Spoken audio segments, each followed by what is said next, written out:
avec nos étudiants. Il y a les photos qui sont dans la suite du BDE. Je sortais du lycée et tout a changé tout d'un coup. Ouais, et donc pourquoi pas partir à l'étranger, aux États-Unis, à Londres, et ensuite travailler pour faire une expérience professionnelle. Ouais. Il s'appelle Valentin, et là, Hugo, Pauline, Marie ou Julien, ils ou elles sont aujourd'hui jeunes diplômés ou engagés dans la vie professionnelle ou encore étudiants. Ils envisagent pour les uns le monde entier comme autant d'opportunités personnelles et professionnelles, et pour les autres, l'alternance ou la vie associative étudiante est l'occasion d'un début d'insertion et de professionnalisation. Heureux, épanouis, ouverts d'esprit, ils affrontent leur premier séjour expatrié, leur premier job ou stage avec beaucoup d'enthousiasme et de sérénité.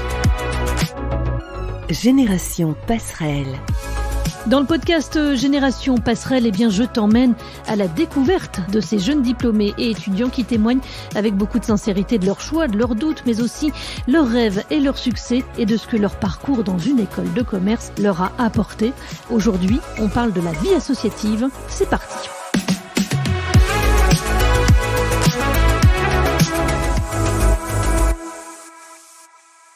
Marie, tu as 22 ans, tu as intégré l'Institut Mines Télécom Business School après un DUT technique de commercialisation via le concours Passerelle. Aujourd'hui, tu es en M1 et tu as rejoint le pôle communication de l'association sportive de l'école pour t'occuper plus particulièrement du community management. Julia, toi tu as 24 ans, tu seras diplômé officiellement en mai prochain de Burgundy School of Business, mais tu es déjà en CDI chez Bot Design. C'est une start-up spécialisée dans le domaine de la e-santé. Et comme Marie, tu étais très investie dans la vie associative étudiante. Tu étais présidente de la fédération des étudiants de ton école. C'est une sorte de super association finalement qui accompagne toutes les autres assos du campus. Alors à toutes les deux finalement, d'une manière générale, on sait que la vie associative est plutôt très dynamique dans les écoles. Mais pourquoi est-ce qu'on choisit de s'y investir plus particulièrement? Julia, pour commencer. Alors, moi, ma première motivation, c'est que je tenais à avoir une expérience professionnelle. Je pensais que c'était un moyen pour moi le plus simple de pouvoir rejoindre, sans me mettre trop de pression aussi, un milieu qui allait me permettre d'apprendre les bases de la vie en entreprise, sur la communication, la gestion, l'organisation, sur beaucoup d'éléments finalement que je pense pouvoir retrouver en entreprise après. Et c'était un moyen aussi d'être avec des copains dans un environnement plutôt positif, en tout cas où je me sentais en sécurité et accompagnée, et qui pouvait me permettre de m'épanouir dans ma vie de tous les jours à côté des cours. Donc pour moi, c'était un peu tout ce qui m'a motivée à rejoindre la vie associative. Et ensuite, à BSB, là où j'étais, la grande majorité des étudiants rejoignent une association. L'avantage, c'est qu'il y a énormément de choix au niveau des associations, donc on peut vraiment partir dans le domaine qui nous intéresse le plus. Et je pense qu'il y a une place pour tout le monde aussi. On peut avoir parfois la pression de se demander si on va pouvoir rejoindre une association. En tout cas, moi, c'était une volonté, et je pense que l'école nous a bien mis aussi dans cette dynamique-là, de nous dire que chacun avait sa place, qu'on pouvait tous essayer de découvrir un poste en particulier ou un domaine d'activité en particulier en rejoignant une association. Et je pense que c'est vraiment une dynamique globale qu'on constate et qui fait qu'elle est d'autant plus formatrice parce que tout le monde finalement la vit au quotidien et on partage tous nos expériences entre nous. Et je pense que c'est un bon moyen de se pousser vers le haut que d'être tous ensemble dans ces galères entre guillemets qui n'en sont heureusement pas toujours des galères. Mais voilà, de vivre tout ça ensemble en tout cas. Marie, de ton côté, pourquoi est-ce que tu as choisi aussi, toi, de t'investir comme ça quand tu es rentrée à l'Institut Mines Télécom Business School Moi, je pense que c'est vraiment quelque chose qui se fait naturellement. Donc, on rencontre des gens, on discute. Pour moi, c'est en fait, ne pas faire d'association, ça serait louper une partie de l'expérience école de commerce. Donc, en discutant avec des amis, en ayant des intérêts communs, on a des heures qui sont réservées exprès pour les associations. Et puis, c'est vrai que voilà, ça nous permet d'avoir du concret par rapport à ce qu'on apprend en cours et de vraiment mettre en place des choses par nous-mêmes. Moi, je rêve de devenir community manager d'un club de foot. Et donc, quand c'est du Paris Saint-Germain. Et donc, quand j'ai vu que j'avais l'occasion d'avoir une première expérience de gérer les réseaux sociaux d'un bureau des sports, je me suis dit je ne peux pas passer à côté de cette occasion. Bon, eh bien, si le PSG nous écoute, le message est passé, Marie. Tu disais, tu es au pôle communication de l'ASINT, donc l'association sportive de l'Institut Mines Telecom Business School. Tu es aussi dans 2 autres associations, mais qui sont beaucoup moins actives, on va tout de même les citer, Africanité et Promo de Tel. Concrètement, quel est ton rôle exactement dans l'association sportive ? Alors donc c'est vrai que moi je m'occupe beaucoup de tout ce qui est community management, mais pas que. Donc par exemple, je vais vous prendre l'exemple d'un événement qu'on a organisé récemment. Donc ça a été une soirée à la patinoire pour toute l'école. Et donc moi j'étais en charge de promouvoir l'événement. On a réalisé en amont de l'événement une vidéo pour promouvoir. Donc après il faut trouver le lieu du tournage, il faut trouver l'équipe qui va tourner, un scénario.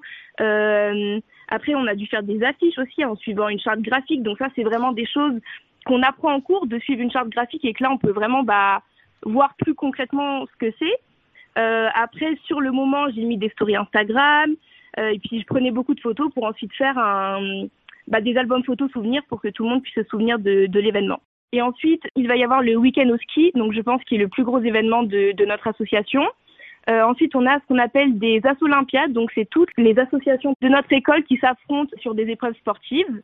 Et notre but, nous, à la communication, ça va être de donner envie aux gens de venir à ces événements, de leur permettre d'avoir aussi des souvenirs à travers des photos, du contenu sur les réseaux sociaux. Et voilà, c'est, je pense, mon rôle principal à moi dans le pôle communication. Alors Julia, je le disais de ton côté tout à l'heure, tu étais présidente de la Fédération des étudiants, c'est l'association qui gère finalement la vie étudiante, mais aussi les autres associations. Concrètement, quel était ton rôle et puis quel était le rôle de l'association ? Je vais commencer par le rôle de l'association. L'objectif de la Fédération des étudiants à BSB, c'est de pouvoir chapeauter un peu toutes les autres associations dans le sens où on s'assure que on gère les plannings d'activités pour que chacun ait son moment dédié. On accompagne les associations aussi en mettant en avant leurs événements et en leur proposant des subventions. Donc on leur propose de passer des sortes d'auditions, un peu comme on pourrait passer avec des investisseurs en entreprise, pour présenter les projets, faire un budget, nous demander de l'argent et en tout cas nous montrer un peu comment ils estiment que leur projet sera rentable. On est là aussi pour faire de la médiation, de l'accompagnement, les aider à gérer tout ce qui est partie contrat, gestion avec les prestataires externes de l'école. L'objectif aussi, c'était de pouvoir faire le lien avec l'administration, qui est très présente dans la vie associative et qui est là aussi pour nous accompagner dans toutes les choses qui sont nouvelles pour nous. Et moi, mon rôle plus précisément dans la Fédération des étudiants, c'était de pouvoir être un peu ce point d'entrée auprès des étudiants. J'ai fait beaucoup de médiation, donc on était un peu sur un aspect plus politique, on va dire. Beaucoup de médiation, d'accompagnement aux différentes associations pour les aider dans leurs différentes difficultés. Il y avait de la coordination avec mon équipe, du coup, puisque nous, on était 12. Donc coordination entre chacun, communication, gestion de la communication et gestion des partenariats externes aussi. Donc on a beaucoup d'obligations. Mon rôle, c'était notamment de signer les contrats, parce que par rapport aux aspects juridiques, c'est nous qui avons la responsabilité. Donc il y avait évidemment beaucoup de responsabilités de ce côté-là sur les événements. Mais l'avantage aussi du fait de fonctionner comme ça, c'est que même si les associations ne signaient pas les contrats directement, la responsabilité leur incombait quand même. C'est-à-dire que je ne lâchais pas les rênes. Quand on arrive comme ça, qu'on n'a jamais fait ça de sa vie, c'est quand même une sacrée responsabilité. Donc finalement, c'est quoi ? T'as eu l'impression d'être jeté dans le bain très vite et donc d'apprendre très vite aussi ? Alors, j'ai été très rassurée d'avoir une période de passation avec les anciens, pour être honnête. Nous, on fonctionne comme ça. Donc, on a une période d'un mois, un mois et demi en commun avec la promotion supérieure qui nous forme un peu au b.a.-ba, entre guillemets, de nos fonctions, chacun sur nos postes. Et ensuite, on a eu la chance d'être accompagnée par Madame Bornier, qui est une dame de l'administration qui, elle, forte de son expérience et de ses diverses années à accompagner la vie associative, pouvait répondre à nos questions sur la gestion des contrats. Elle m'a beaucoup aidée à comprendre un contrat, comment ça fonctionne, quelles étaient les obligations, à être aussi, entre guillemets, dure avec les prestataires avec lesquels on travaille, parce que souvent on est étudiant, donc on n'est pas forcément considéré comme des gens, des adultes, entre guillemets. Donc son rôle aussi, c'était de nous accompagner, de nous aider pour pour construire quelque chose de cohérent et de similaire à ce qu'on aurait pu construire si on avait eu plus d'expérience. Donc de ce côté-là, on a été bien accompagnés. Et effectivement, c'est très impressionnant au début, mais on y prend vite goût. Marie, toi, tu es en M1 actuellement. Tu le disais tout à l'heure que c'était aussi une façon de mettre en pratique. Quel lien tu fais entre ce que tu vois en cours et ton activité associative? Parce que évidemment, l'intérêt est aussi là, c'est mettre en application ce que l'on apprend. C'est exactement ça. Pour moi, c'est totalement complémentaire. Donc c'est vrai qu'on apprend beaucoup de choses en cours et on a cette chance de pouvoir l'appliquer en fait directement dans la vie associative. Et on se rend compte de l'importance des cours et du fait que c'est vraiment des choses qui vont nous servir plus tard dans notre vie professionnelle. Et du coup, ça nous motive à la fois à s'impliquer dans les cours et dans la vie associative. Après, dans tout ce qu'on fait, il y a de la gestion de projet. Donc, ça veut dire des deadlines, à quelle date il faut sortir les affiches, savoir combien de temps il faut les faire avant, à quelle heure les poster pour savoir à quelle heure il y a le plus de gens sur les réseaux sociaux, le budget quand on organise des événements, donc savoir la billetterie, à quel prix on va la mettre pour que ça soit rentable, etc., qui va s'occuper de quoi. C'est vraiment toute une gestion de projet.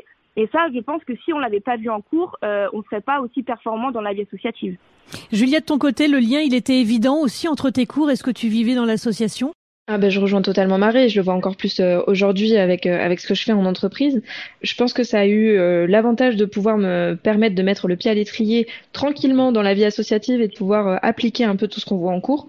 Parce que même si on gère des projets aussi en cours, c'était peut-être aussi la même chose pour Marie, on a beaucoup de projets de groupe, donc on applique des choses en cours, mais ça n'a rien à voir avec ce qu'on peut faire dans nos associations et comment on le met en place. Et je pense que c'est vraiment l'occasion de pouvoir un peu aussi faire des liens avec les différentes matières.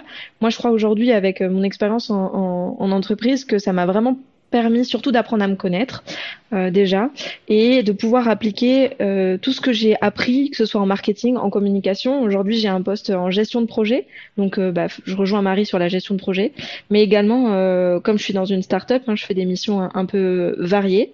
J'ai aussi la possibilité de faire de la communication et du marketing et aujourd'hui, je retrouve totalement des notions que j'ai pu apprendre en cours et que j'ai pu appliquer déjà dans les associations et sur lesquelles je suis plus sereine aujourd'hui et où je me sens, on va dire, moins débutante et j'ai de l'expérience, en tout cas au moment des entretiens aussi, c'est quelque chose que je pouvais mettre en avant en cherchant mon stage de fin d'études et mon travail.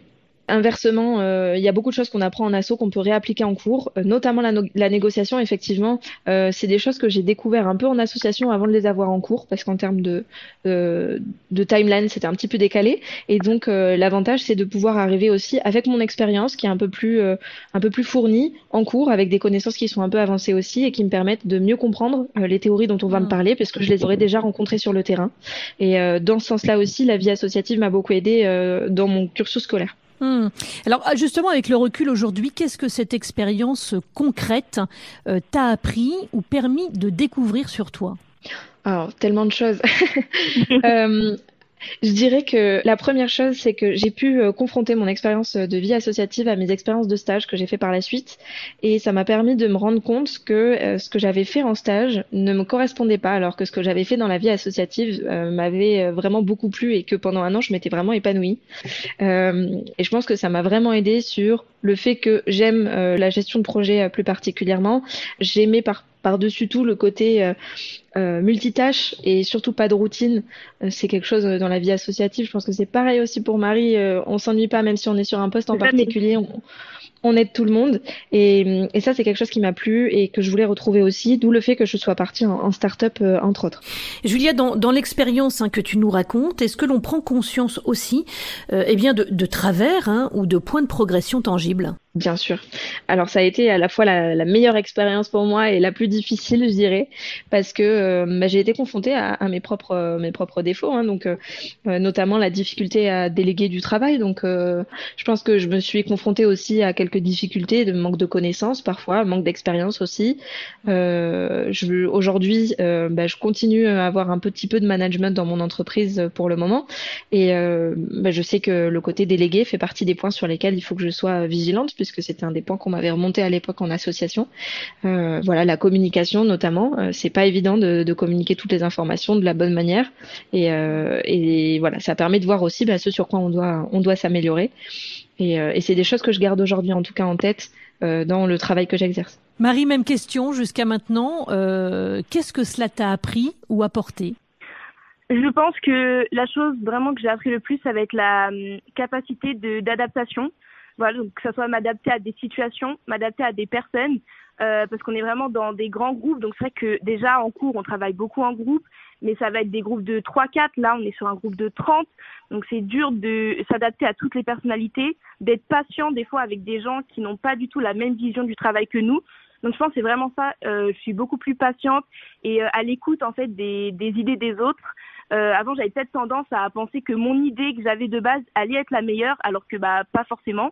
Donc je pense que c'est vraiment là-dessus que je me suis améliorée. Alors pour terminer justement toutes les deux, un message que vous aimeriez passer aux étudiants qui nous écoutent, qui vont rejoindre une école du concours et qui se demandent peut-être sans doute pourquoi on parle tant des associations, parce que c'est très présent, très prégnant lorsqu'on fait les portes ouvertes. Marie ?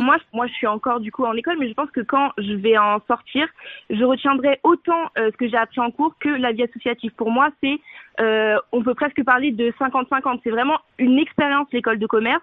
Et sans la vie associative, ça serait totalement différent. Et moi, je leur dirais de tester. Donc, ça veut dire d'aller des choses qu'ils n'ont jamais essayé. Je sais pas, nous, on a un club cuisine. T'as jamais cuisiné, va essayer de faire de la cuisine. Tester un peu tout, tester les différents pôles, les différentes activités à faire. Et c'est là que vous allez voir ce qui vous plaît, ce qui vous plaît pas.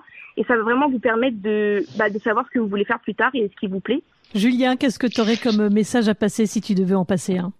Moi, je dirais qu'il faut pas hésiter à être curieux, faut tester, c'est le moment de faire des erreurs et je pense que on est encore dans la vie étudiante et faut en profiter parce que c'est le moment aussi où on va pouvoir affiner son projet professionnel et je pense vraiment que la vie associative aide beaucoup à savoir vers quoi on veut aller et c'est l'occasion de se tromper, de faire des erreurs, de tester des nouvelles choses, d'apprendre des compétences, quitte à ce que ça vous plaise pas, mais au moins on sait ce qui nous plaît, ce qui nous plaît pas. Dans tous les cas, on avance et ça réduit le risque de se retrouver après dans un poste qui ne nous correspond pas ou une spécialité qui n'est pas la bonne. Et puis comme le disait Marie, c'est vraiment une expérience à part entière. Je retiens aussi, je pense que le 50-50 est totalement vrai. Je retiens aussi bien les 50% de la vie associative, si ce n'est même plus, parce que finalement c'est là aussi où j'ai tissé de fortes relations avec des amis maintenant. Et où j'ai pu vivre des expériences incroyables. Donc vraiment, moi je dirais qu'il faut être curieux et il faut essayer, quoi. Merci à toutes les deux pour votre témoignage. Marie et Julien sont elles aussi la génération passerelle.